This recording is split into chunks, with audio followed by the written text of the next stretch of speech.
Ada pantun yang sering diucapkan oleh umat untuk seorang pastor. Buat apa menyalakan kompor? Kompor dinyalakan tidak berapi. Buat apa jadi pastor kalau malam tidur sendiri? Lalu pastor tidak kehilangan akal. Pastor menjawab umat dengan berkata, saya suka membeli motor. Motor dibeli merek Kawasaki. Kami suka menjadi pastor, tidak diganggu anak dan istri. Me? Obsessed with you? Yes.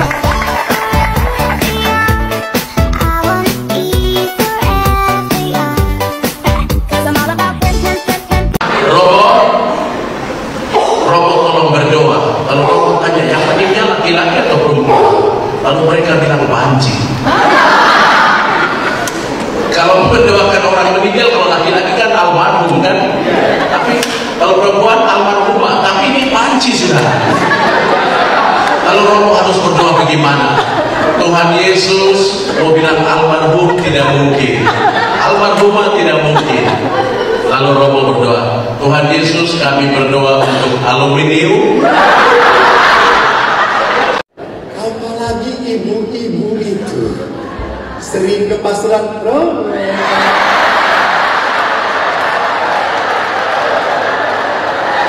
Sudah makan Romo. Padahal kalau dengan suaminya nggak pernah kayak gitu. Makan. Kenapa sampai istri seperti itu? Karena suami tidak pernah memuji. Jarang. Jadi kalau istri itu sudah dandan sekuat tenaga, lalu keluar, suami gimana reaksinya?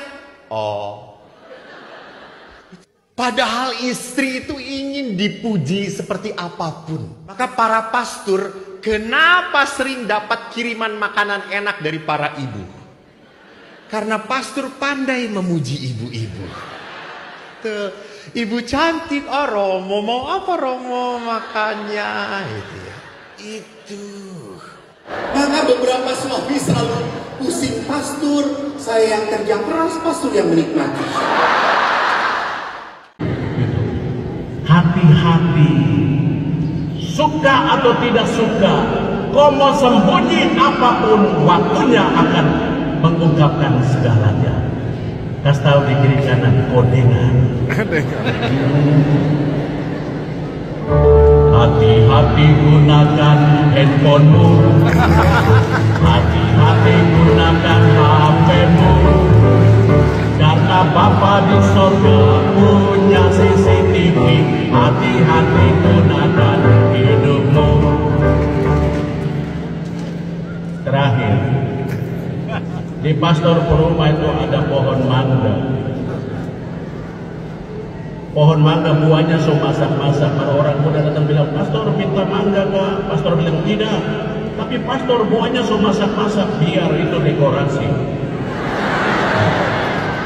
Orang muda don jengkel, don bilang, yo malam kita datang Cibi.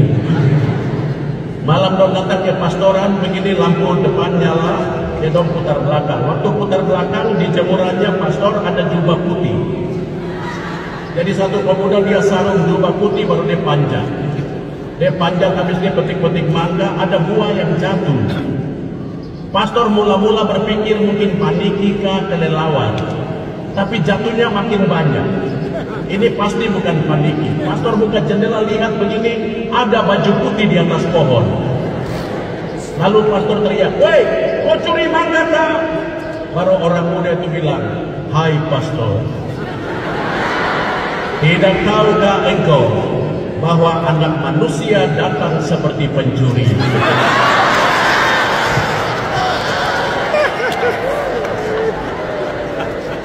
Lalu pastor bilang, "Lanjut." Pastor ambil triplex, lalu pastor tulis di pohon mangga, "Hukum Tuhan, jangan mencuri." Baru dia tempel di pohon mangga. Orang muda cari ide lagi. Bisakah kita counter firman itu?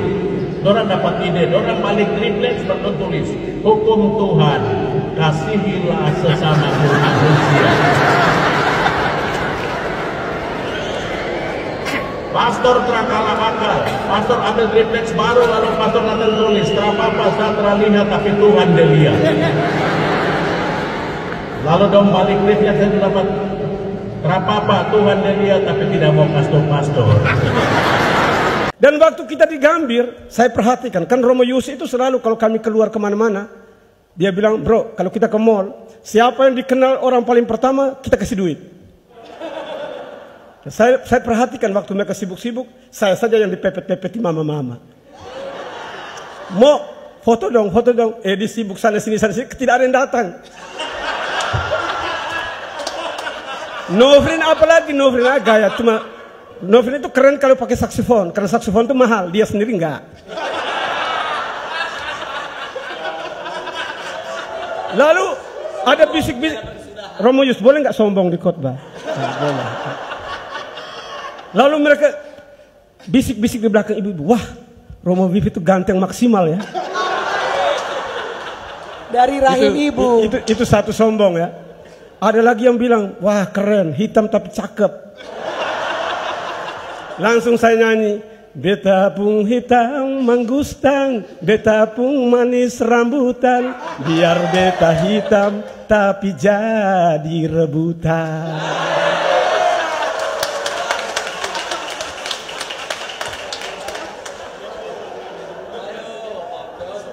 Ini soal healthy, ya. Itu tadi kita happy, tapi ini juga soal healthy.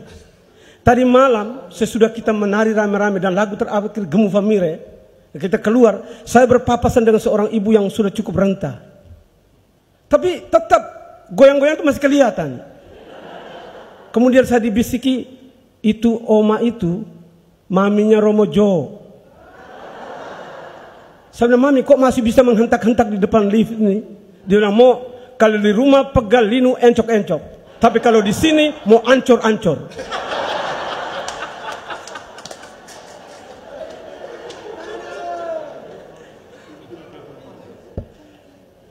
Lalu saya ketemu Romo Tio, dia siul-siul setiap pagi. Wah, kita kalau begini terus bisa sehat nih. Kenapa? Tiap hari berendam di bathtub. Dia bilang, woi saya kalau tiap hari macam begini, tapi puji Tuhan, setiap kali dia berendam, dia sambil memikirkan, kalau harinya nanti tiba, dan dia ada dalam peti jenazah, posisinya kurang lebih seperti itu.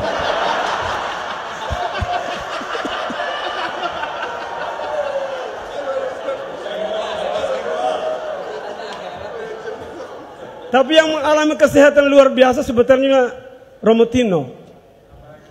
Dari restoran Pakuwon ke layar, kemana saja semua ambilannya itu di atas ini. Menggunung. Saya bilang, mau kenapa enggak program dulu turunkan berat badan? Ah, saya mana mau naik. Ini nih orang-orang yang sebenarnya hidup tidak ada manfaat. Ini orang-orang ini hanya bikin berat dunia. Coba berapa banyak orang yang bikin berat dunia. Dan holy, itu yang kita kejar selama hari-hari ini. Dari misa di kereta, doa, jalan salib, di pusaran kita berdoa, di tumpang kita berdoa. Kita sebetulnya sedang mengejar kekudusan. Saya saksikan Bapak Ibu ini luar biasa. Dalam kekusukan luar biasa. Tadi pagi ada ibu berbisik kepada saya di depan Hotel Ciputra. Mo, kayaknya kelompok ini sangat serius dengan hal-hal rohani. Lalu saya bilang, betul Bu.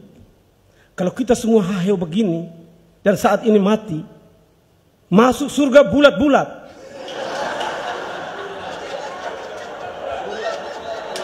Jiwa raga masuk, sendal sepatu ikut. Ya. Kalau kita macam begini terus, masuk surga bulat-bulat, jiwa raga masuk, sendal sepatu ikut.